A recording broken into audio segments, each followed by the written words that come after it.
So, next, Daniel from Brazil says, in talking about how species behave in order to reproduce and pass the genes to the next generation, what's your theory on homosexuality?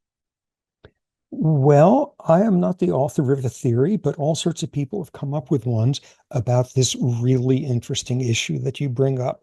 Okay, when people are actually able to tell things honestly and not be persecuted, it is clear that being gay, of both sexes, being gay is a universal in cultures. It's part of this big continuum of sexual orientation, doing in this notion of binary stuff, all of that. But you wind up getting an interesting thing that is raised in this question, which is on the average, both gay men and gay women leave fewer copies of their genes in the next generation, as do their straight siblings, which is the normal control group.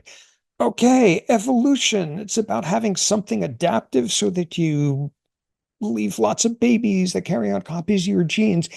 Here's one that's doing exactly the opposite. Why has this trait persisted when it is maladaptive, just in terms of number of copies of genes?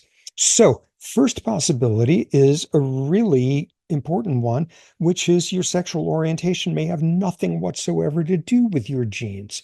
It's not a trait that's influenced by genes. It's instead something influenced by environment. Ooh, that immediately makes one all nervous because of some wildly poisonous theories back when about environmental influences that will make your 10-year-old son gay if he is a gay scoutmaster, or if he has a father figure that's missing, or an anxious, neurotic mother who's overly involved. And there's zero evidence for any of that. Environment, as in prenatal environment. There is some suggestion that the degree of androgen testosterone exposure that a male fetus or a female fetus are exposed to throughout pregnancy will have an influence on sexual orientation. Women who wind up as lesbians, on the average, have had more androgen exposure. Men who wind up as gay, on the average, have less. Small effects. Nonetheless, that's part of it. Another feature of it that comes in about prenatal life is the role of stress. There is some evidence that fetal stress and perinatal stress during delivery increases the likelihood of an offspring being gay. And that has something perhaps to do with stress hormones like cortisol being able to fit a little bit into receptors for like androgens and estrogens, in addition to fitting into their own receptors. That's part of the story. There's a weird third piece to that story as follows. So, if you were a woman and you're pregnant and you got a daughter in there, she's biochemically pretty similar to you. If you've got a son in there, he's doing all this endocrine stuff that just is not right for your body. A male fetus is more perturbing to your immune system than a female fetus, is more likely to make it decide, there's a little something off there with whatever that thing is there that's pumping out androgens. That's not what I'm accustomed to. A male fetus is more likely to trigger some sort of immunorejection on the part of the mother's immune system. This is not common. This is very unlikely to occur, et cetera, et cetera, et cetera. But the more male offspring you have, the more time you have spent with a male fetus in there, the greater the likelihood that you will develop some sort of immune antagonism of things like androgenic features in the fetus. If that's true, that would predict that the more older brothers somebody has, a man has, translated, the more pregnancies with male fetus mom went through, the more older brothers, the greater the likelihood is of someone being gay, of a man being gay. And that is indeed what you see in the literature. Less known about the prenatal environment with women becoming lesbians, but a general theme of prenatal environment may have something to do with it, may have lots to do with it. In some views, may have everything to do with it. And thus, genes. How did we evolve genes for sexual orientation? We didn't evolve genes. They didn't evolve. Nonetheless, there is some evidence for genetic influences on sexual orientation. And this, in the Dark Ages, took the form of scientists announcing, I have isolated the gay gene. I have isolated, determines everything, and no gene determines anything. Instead, what the science has shown since then, as people have been able to do surveys of 20,000 genes in someone all at once, is there'll be a collection of gene variants that statistically are associated with somebody's sexual orientation. A collection, hundreds of different genes, which collectively explain like 10, 20% of the variants. They're genes that have something to do with olfactory receptors. Who smells interesting to you, has something to do with male pattern baldness, all that. But nonetheless, hundreds of genes in there. There is no gene. It looks like there are genetic influences on sexual orientation, along with there being prenatal influences as well.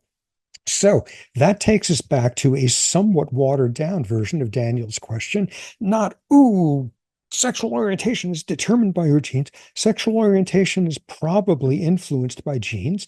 And insofar as gay men and gay women leave fewer copies of their genes in the next generation on the average, obviously with exceptions, on the average, why has this genetically influenced rather than genetically determined? Why is this genetically influenced trait continued ubiquitously in every culture out there? So there's some theories about it. Well, the most common one is tapping into a notion that is central to thinking about the evolution of behavior. Sometimes the best way to pass on copies of your genes is to reproduce as much as possible. Something termed individual selection, the selfish gene concept.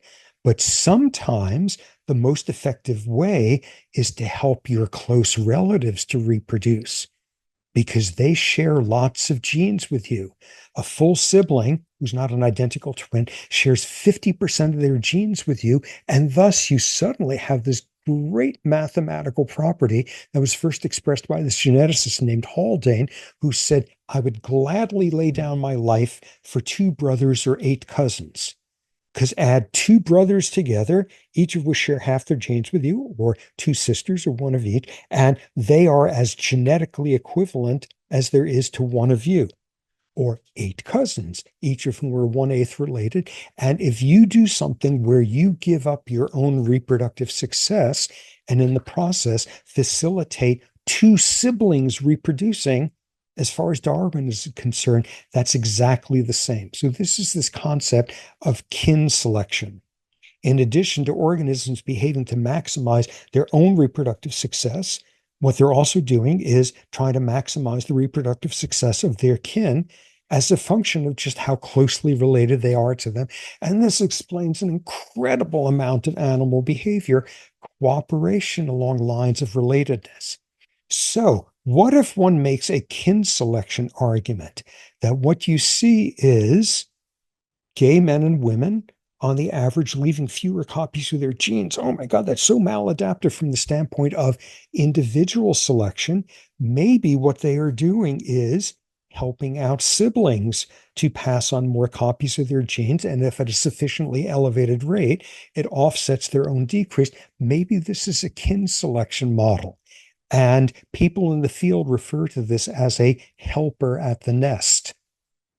And what you see is, on the average, a gay man is more likely to leave money to nieces and nephews in his will than is a straight man, is more likely to invest in the future of close relatives in the absence of one of his own. And what you see is there's a higher rate of survival and reproduction of nieces and nephews of gay men than of straight men. It's not clear if the same is seen in lesbians because it's been less studied, but what this begins to suggest is this is, as they say in the business, an alternative reproductive strategy. Rather than lots of copies of your own, you instead do a whole lot of helping of close relatives to pass on copies of their genes, and it could be adaptive. under that circumstance. Okay, so that's sort of one of the more meaningful models out there about how, nonetheless, this trait, having a genetic influence, has been passed on and is still present against all of the superficial logic of genetics. And what this brings to mind at the end, when you see there's a continuum of sexual orientation, there's a continuum of sexual identification, binary is simply not supported biologically. When you look at that, that brings to mind this great quote by this biologist, Milton Diamond, who said, nature loves variety and societies hate variety. And I think that's kind of valid.